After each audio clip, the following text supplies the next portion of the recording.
60 Minutes Rewind.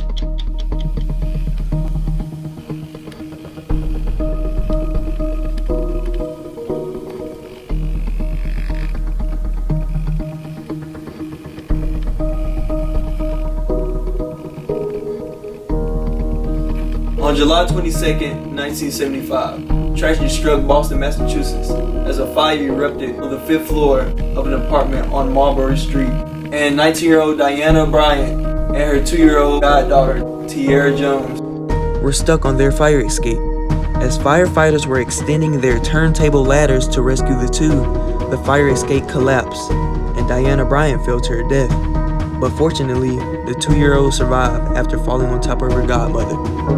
Boston Herald photographer Stanley Forman was there to capture these horrifying moments, so we will talk with him to get his account of these saddening events that occurred this day.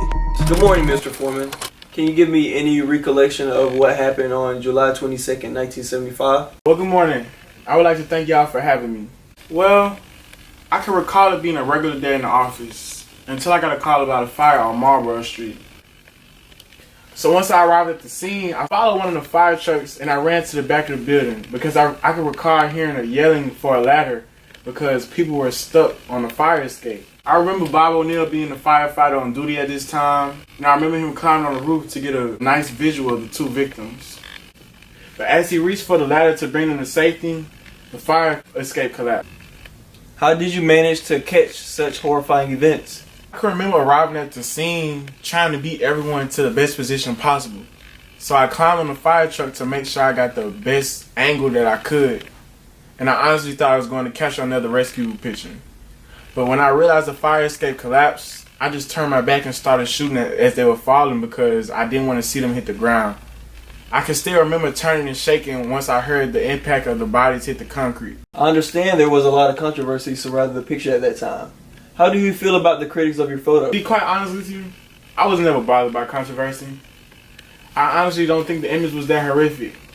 The woman was not deceased at the time, and we didn't publish the dead woman on the front page. As far as I was concerned, it was just going to be another good rescue picture. And I mean that in the least insensitive way possible. But it's my job.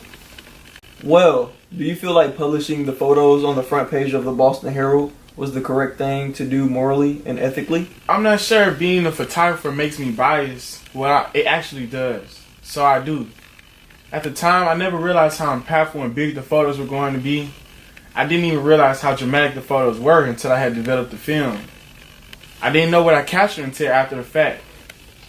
But I even told my boss that the pictures didn't come out right, I wouldn't return to work.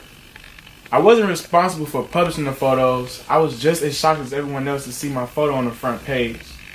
But the effect that it had on the nation was definitely worth the controversy that it came. How do you feel these pictures affected the nation or changed the society? Honestly, I feel like my photograph affected society and changed the nation in ways that I couldn't even have imagined. I honestly revolutionized fire escape safety. Initially taking this picture, I just thought it was going to be a good rescue picture and just good content. But now I see I really helped save a lot of lives. Because just like these two people in Boston were affected by the lack of safety with their fire escapes, it's a lot of other people across the nation like that. So I do feel like this photo helped raise awareness to faulty fire escapes. And my pictures also used in many fire safety pamphlets. And I feel like that is not going to stop. It's going to be happening for many, many years to come. I wouldn't even be surprised if my photo would be used in case studies. Let's just say, hypothetically speaking, you was forced to do a case study on your work and the effects it had on the world. What approaches would you take on analyzing your work? That's honestly a hard question. I haven't been in an ethics class in a couple of years. I've been so busy behind this camera. But if I can remember anything from college, I would like to say I would take a communitarianism and utilitarianism approach. John Stuart Mill's utilitarianism approach can be applied to this case because although a person lost their life, and that is very saddening, the majority of people, a whole nation, benefited from the images opposed to the one person who died. Communitarianism focuses on the outcome of ethical decisions analyzed in the light of their impactful potential to society. And it focused on the societal issues that affect not just individuals, but others as well. So my ethical decision to release those images impacted the world's fire escape laws in ways that I couldn't have imagined. Like I said earlier, I revolutionized fire escape safety legislation.